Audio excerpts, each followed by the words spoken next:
Hello again, thanks for your company. Coming up this week is Sorrento, the team to snatch the State League title. We'll chat soon to FA Cup winning coach Paul Price. We catch up with former Socceroo Alistair Edwards on his quest to breed our new junior stars. We've got another healthy fitness tip for you and the highlights from the match of the week. But first, next week Perth Glory takes on a new look state team in the first of two practice hit-outs. Kenny Lowe is the man at the helm, but the big question is, can his boys match it with one of the A-League's glamour clubs?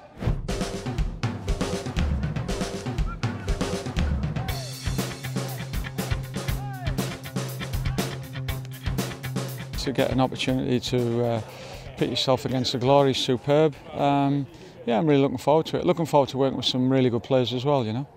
Let's talk about the players. Is this the best team that you've handpicked from the whole State League? Yeah, I think so. I mean, everyone's got opinions, you know. I've worked with most of the boys, so in some instances maybe it's a biased opinion because I know the character and I know the quality of the player. Some lads I don't know from Adam, but I've seen them when we've played against them throughout the season, been impressed. I think the big thing for me that every player I called said yes, so quite an interesting conversation, because I expected one or two maybe saying, nah, I'm not really interested, but no, they're all up for it and they're looking forward to it. Gustavo Modelanda, Mark Pritchard, Ludo and a few others. I guess they're big players in their respective clubs, especially Gustavo. You'd expect him to step up against the Glory and shine? Yeah, I think all of the lads want to do that.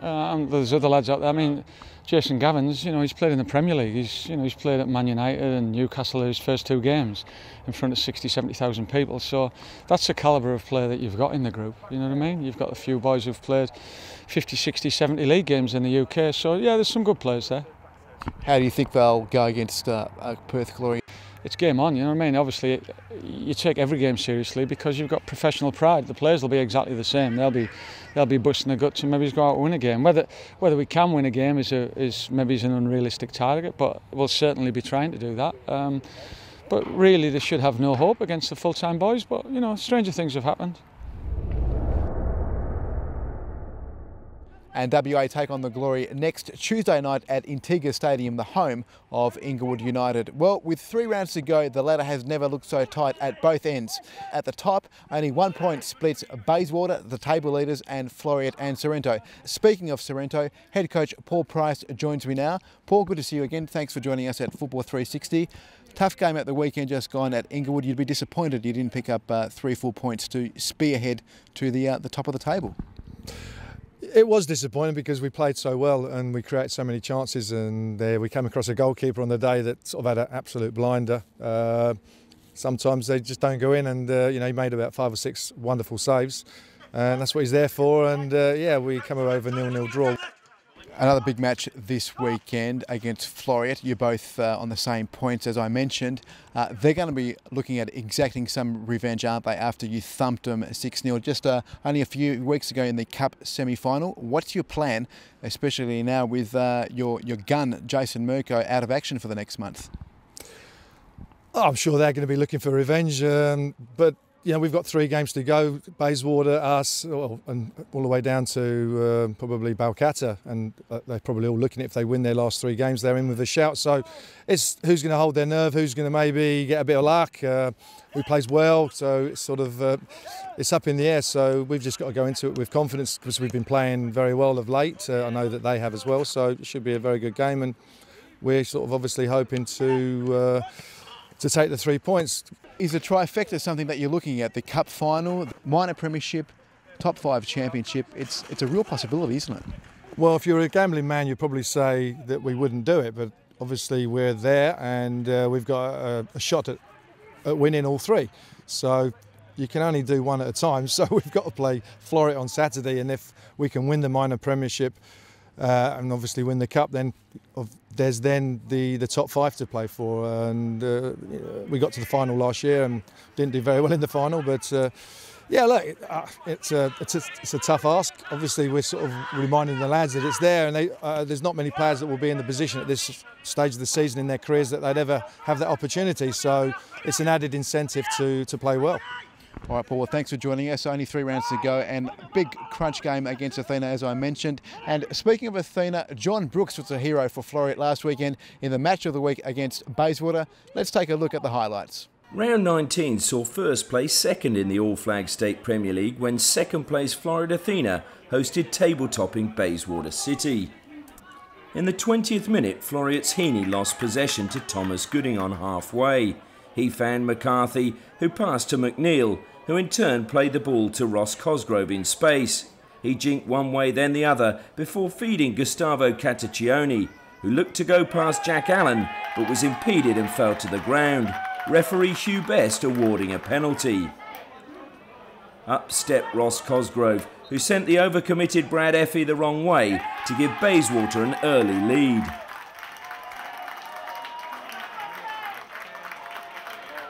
With half-time fast approaching, Larry Miller carried the ball over halfway for Bayswater. He found Cisco Jaquera, who played a give and go with Cataccioni. He then let the ball run at the edge of the penalty area, and Thomas Gooding struck a first-time shot, beating Effie at his near post. 2-0 to Bayswater. From the start of the second half, Floreat kept pressing, and in the 73rd minute they got their just rewards. Roberts fed Heaney, who cleverly made space at the edge of the penalty area, and then delivered a sublime cross to the back post where Mark Walsh headed home from the acutest of angles. Floreat were back in the match. As the clock ticked down, Floreat kept applying pressure, and Bayswater were hanging on, and their supporters chewed their fingertips. That was when Cataccioni controlled the ball with his arm, and Floreat had a final chance for a share of the spoils. Up stepped John Brooks, who curled the perfect free kick into Papalia's right-hand corner. Floreat had pulled level, and the title race was definitely still on. Valuable point, which still sort of keeps you in the mix in the top two, I'd imagine. But now looking forward to the next 2 weeks. Yeah, how do you see it? Oh, look, the next 3 games are just going to be like this one here and last week's as well. It's just going to be pressure. And, you know, the pleasing thing about our performance today and last week was the fighting spirit of the boys. We never gave up, and we always knew that we could take something out of the game. So that was the real pleasing part about today. Fantastic, thanks. Thanks, guys. In other results, the two teams chasing the top two, Inglewood and Sorrento, failed to take advantage of this result as they drew 1-1. Balcatta had an important win over Perth if they had to claim a finals berth, while Bunbury Forum Force's win over Armidale could well have saved their Premier League status, especially as the Western Knights, despite installing a new coach last week, failed to find inspiration and went down 2-0 against the Stirling Lions. So, looking at the league ladder, Bayswater remain on top just 1 point ahead of Floreat Athena and Sorrento with 3 games to go. Perth and Inglewood can catch them, but their hopes are fading, as are Balcatta's realistic hopes of a finals berth. Bunbury Forum Force's win lifted them above Armidale, who dropped to second last, but the Western Knights are going to have to find some points from somewhere, or the second most successful club in the last 12 years will be playing in Division 1 next year. Looking ahead to this weekend, the match of the week has to be Sorrento versus Floreat Athena, as both look to topple Bayswater City at the top of the table. Bayswater, however, just have to keep winning, and 3 points at Balcatta will be much needed, but not easy. Stirling Lions will meet relegation-threatened Armidale, but cannot improve their league position, while Bunbury Forum Force will host Inglewood and will be looking for their 3rd win in a row. The Western Knights must win against the NTC. Hi, I'm Jamie Harnwell. Did you know that the average lifespan of a hot water system is around 10 years? And water heating accounts for 25% of energy costs used in an average home. A MySolar solar hot water system could save you as much as 80% of your hot water energy costs, depending on the type of hot water system you currently have. MySolar is committed to giving great service and advice and is a proud sponsor of Football West. So if your hot water system is looking old and tired and you would like to reduce your water heating energy costs, then give the experts at MySolar a call on 1800 MySolar or visit their website at www.mysolar.com.au.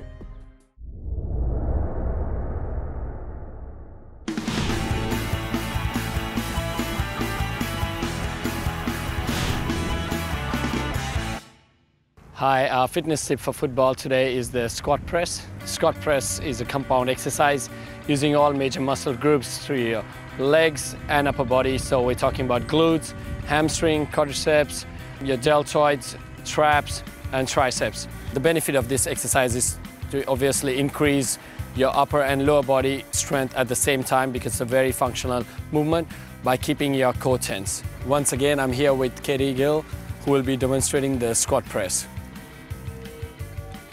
So as you can see, her feet straight down from her hips, toes pointing slightly out. She's squatting down on her heels, glutes back, and pushing up straight all the way up. Holding the dumbbells over her shoulders, looking straight ahead, and using the momentum to push the shoulder straight up. So you can progress this exercise by lifting heavier weights. Join us next week for some more football tips brought to you by Good Life Health Clubs.